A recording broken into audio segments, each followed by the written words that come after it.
So here's a question for you. In business, is bigger always better? Today, we're diving into one of the most powerful forces in economics. It's a concept that explains why giants can thrive, but also why they can stumble and fall. This is a story all about the hidden power of scale. Let's start with something you've probably wondered about yourself. How can a massive supermarket sell a can of soup for, say, 90 pence when the little corner shop has to charge $1.50 for the exact same can? Well, it's not some kind of retail magic, it's a core principle of economics. And we're going to unpack it right now. All right, first up, let's explore that classic argument for getting bigger. The idea that scaling up makes a business cheaper to run and ultimately better at what it does. Now, the official fancy term for this business superpower is economies of scale. Put simply, it's the idea that the more of something you make, the less it costs to produce each individual item. Why? Because all those big fixed costs, things like rent, machinery, key salaries, they get spread out over a much, much larger number of products. Let's make this super simple with a bakery example. Imagine a small local bakery pays £100 in rent and bakes 100 loaves of bread. That means a whole pound of that rent cost is baked into every single loaf. Now look at the giant factory bakery. Same £100 rent, but they're churning out 1,000 loaves. Suddenly, that rent cost per loaf plummets to just 10 pence. That incredible cost reduction, that's the power of scale in action. So, how do companies actually pull this off? I mean, it's not just about making more stuff. There are specific, strategic ways they climb towards that peak efficiency. Let's break them down. As a business gets bigger, it unlocks this amazing toolkit for cutting costs. You've got technical scale. Think Toyota using advanced robotics to build cars way more efficiently. Then there's purchasing power. That's how a giant like Tesco can demand huge discounts for buying in bulk. You've got managerial scale, where you can suddenly afford to hire top specialists for every department. Financial scale means bigger companies get much better interest rates on loans. Marketing scale lets Coca-Cola spread a massive ad budget over billions of sales. And finally, there's risk-bearing scale, which lets a company like Unilever launch dozens of products, knowing that if one fails, it won't sink the whole ship. And when a company successfully manages all of this, when it navigates these paths, well, it reaches the summit. This is the point where all that hard work of scaling up really pays off, big time. And the rewards up there, they are huge.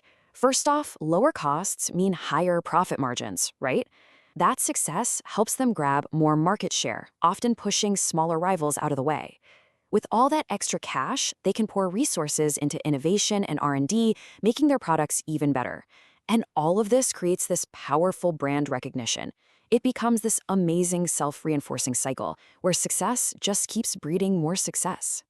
But, and this is a really big but, here's where our story takes a turn. The climb to the top is amazing, but there's a point where that peak gets a little shaky. There's a tipping point where growth can actually start to work against you. Which brings us to the crucial question, is there a limit? What happens when a business doesn't just get big, but becomes this sprawling, unbelievably complex giant? Can it actually become a victim of its own success? And the answer is a definite yes. It's a phenomenon called Diseconomies of Scale. This is the flip side of our story. It's where a company gets so large that it actually starts to become inefficient. The very engine of its success, growth, starts to sputter and go into reverse. The average cost to make each item doesn't fall anymore. It starts to creep back up.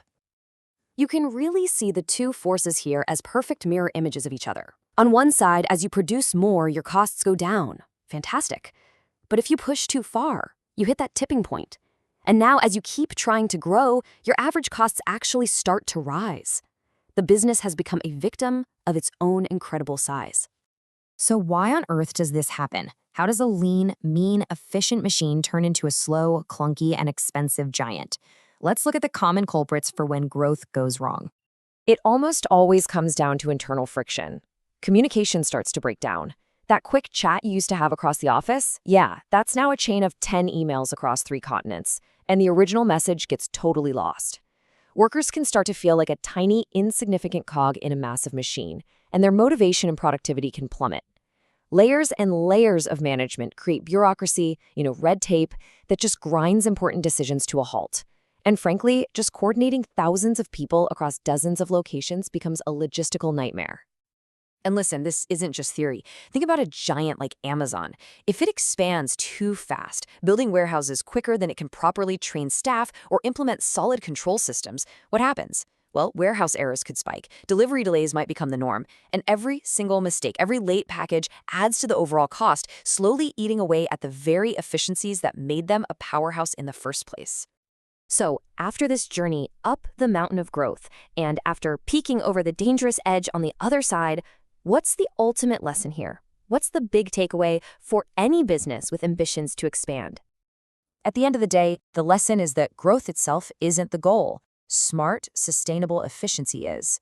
It's a constant, delicate balancing act. You're always weighing the incredible benefits of getting bigger against the very real dangers of becoming too complex, too slow, and too expensive to run. And that leaves us with the ultimate challenge for any business leader. The question isn't just how do we grow, it's how do we know when to stop? Finding that sweet spot, that perfect point on the curve before things tip over, well, that's the real secret to lasting success.